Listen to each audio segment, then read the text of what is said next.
श्री स्वामी समर्थ सर्वांना। मी डॉक्टर सविता लांजेवार। माझ्या doctor Savita vlog मध्ये तुम्हा सर्वांचं पुन्हा एकदा स्वागत आहे। आजच्या व्हिडिओमध्ये मी पायांची जळजळ का होते, त्याची काय कारणे आहेत, काय लक्षणे आहेत, तसेच घरगुती आपण काय उपाय करू शकतो आणि आयुर्वेदामध्ये याबद्दल काय सांगितलं आहे या सर्वांची माहिती सांगणार आहे। तेव्हा व्हिडिओ शेवटपर्यंत नक्की पहा। बऱ्याच जणांना साधारणतः 20 ते 40 या वयोगटामध्ये पायांची जळजळ ही बघितली जाते। बऱ्याच जणांना पायांची जळजळ त्यासोबत पाय सुन्न होणे, पायाच्या ठिकाणी तळपायाच्या ठिकाणी वेदना होणे यासारखी लक्षणे बघितली जातात। तर तळपायांची जी जळजळ आहे ती सहसा व्हिटॅमिन B12 डेफिशियन्सी, हायपोथायरॉइडिझम, मधुमेहाचं जर हिस्ट्री असेल, 2-4 वर्षापासून जर तुम्हाला मधुमेह असेल तर अशा लोकांमध्ये साधारणतः तळपायांची जळजळ ही बघितली जाते।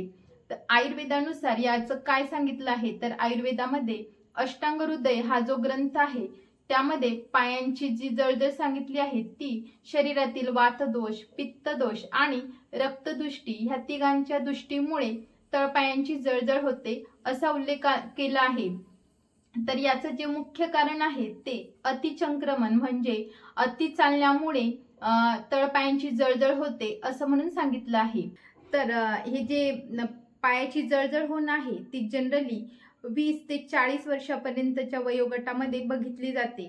तर पायाची जळजळ ही इतक्या प्रमाणामध्ये असते की रात्रीचं झोपणं सुद्धा अशा लोकांसाठी असह्य होतं। त्याची जी प्रमुख कारण आहे ती जनरली मधुमेहामुळे जी न्यूरोपॅथी होते, ज्या नर्व डॅमेज होतात त्यामुळे सुद्धा ही पायांची जळजळ बघितली जाते। जी लोक खूप चालतात, कंटिन्यू उभं राहण्याचं काम असतं, जसं की पोस्टमन, टीचर किंवा डॉक्टर लोकांना सुद्धा मोठे मोठे ऑपरेशन असतात त्यावेळी कंटिन्यू 1-1.5 तास उभं राहावं लागतं। तर शरीरातील वातदोष का वाढतो, तर रात्री जागरण करणे, अति व्यायाम करणे, अति प्रमाणात बडबड करणे, अति प्रमाणामध्ये कोरडे पदार्थ खाणे, आपले तेल तुपाचा समावेश आपल्या आहारामध्ये खूप कमी प्रमाणात असणे यामुळे वातदोष वाढतो। आणि वातदोष वाढण्याची अजून बरीचशी कारणे आहेत, त्याचा मी एक व्हिडिओ बनवला आहे, तो तुम्ही बघू शकता। त्यानंतर आपल्या शरीरातील पित्तदोष हा अति जागरण करणे, दिवसा झोपणे, अति प्रमाणामध्ये तिखट मसाल्याचे पदार्थांचं सेवन करणे, अति क्रोध करणे अशा बऱ्याचशा कारणांमुळे शरीरातील पित्तदोष वाढतो। या व्यतिरिक्त जी कारणे आहेत त्याचा एक मी व्हिडिओ बनवला आहे, तो तुम्ही बघू शकता। आणि जो हा वाढलेला पित्तदोष आहे तो आपल्या शरीरातील रक्ताला सुद्धा दुष्ट करतो आणि त्यामुळे वात, पित्त आणि रक्त दुष्ट होऊन तळपायाच्या ठिकाणी जळजळ होण्यास सुरुवात होते।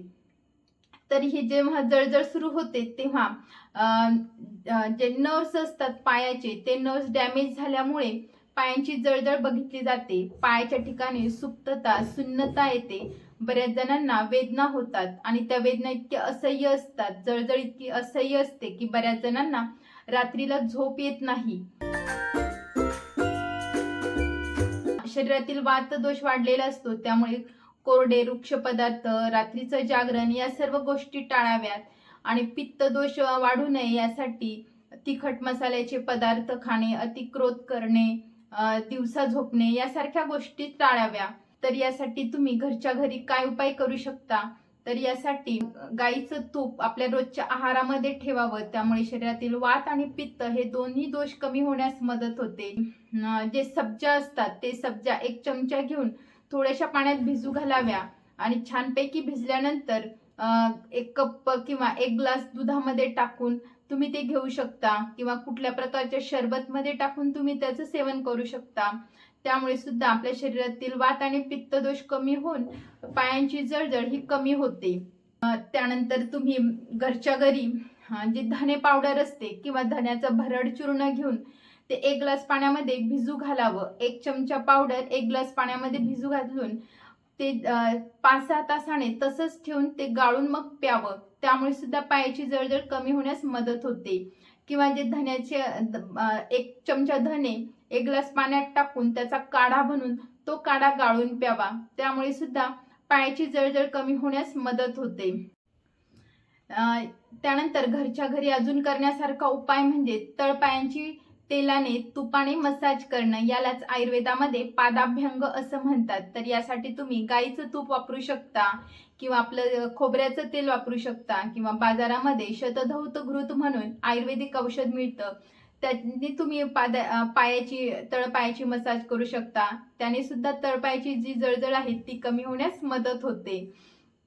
त्यानंतर तुम्ही लेप घरच्या घरी लावू शकता. या लेपसाठी तुम्हाला चंदनची पावडर, वाळ्याची पावडर, जो नागरमोथा असते त्याची पावडर घ्यावी.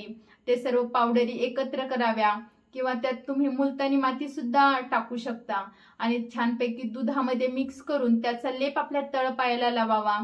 त्यामुळे सुद्धा जी पायाची जळजळ आहे ती कमी होण्यास मदत होते. पायाची जळजळ का होते याचं कारण जाणून घेणं सुद्धा खूप महत्त्वाचं आहे. त्यासाठी व्हिटॅमिन B12 ची लेवल चेक करावी, डायबिटीज आहे का ते चेक करावं. त्यानंतर थायरॉइड प्रोफाईल, यामध्ये तुम्हाला थायरॉइड हायपोथायरॉइड आहे की नाही हे बघितलं जातं. आपल्याला कारण माहीत पडलं की त्यानुसार आपल्याला चिकित्सा करता येते.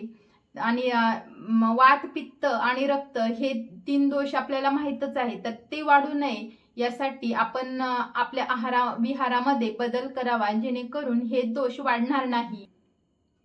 आयुर्वेदामध्ये यासाठी जर वातदोष खूप प्रमाणात वाढला असेल तर त्रयोदशांग गुळ, महायोगराज गुगुळ यासारखी औषधांचं सेवन करण्यास सांगितलं आहे. पित्तदोष वाढला असेल तर कामदुधा रस, चंद्रकला रस, या व्यतिरिक्त जर रक्तदोष वाढला असेल तर महामंजिष्टादी कषाय, अशाच प्रकारे जे शतावरी चूर्ण आहेत ते सुद्धा शरीरातील वात आणि पित्त दोष कमी करण्यास अतिशय उपयुक्त आहे. तर बाजारामध्ये शतावरी ग्रॅन्युल्स मिळतात, ते तुम्ही दुधामध्ये टाकून 1-1 चमचा सकाळ संध्याकाळ घेऊ शकता. अविपत्तिकर चूर्ण अर्धा ते 1 चमचा रोज रात्री कोमट पाण्यासोबत घ्यावं. त्यामुळे शरीरातील पित्त दोष कमी होण्यास मदत होते.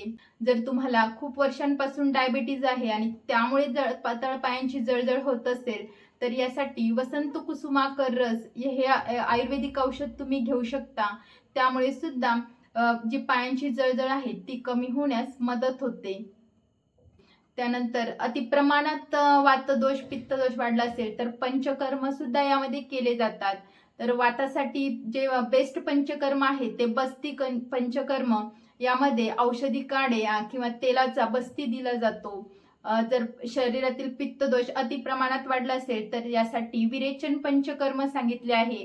यामध्ये आपल्या शरीरातील अतिरिक्त पित्त हे जुलाबाद्वारे औषधाने बाहेर काढलं जातं. त्यामुळे शरीरातील पित्त एकदाच बाहेर पडल्यामुळे आपल्या शरीरातील पित्तदोष कमी होऊन तळपायाची जळजळ आहे ती कमी होते. जो रक्तदोष दूषित झालेला असतो त्याच्यासाठी रक्तमोक्षण म्हणून सांगितलं आहे. म्हणजे त्या ठिकाणचं जे रक्त आहे ते सिरिंजद्वारे किंवा स्काल्प वेन लावून ते काढलं जातं. त्यामुळे सुद्धा पायाची जळजळ लवकर कमी होण्यास मदत होते.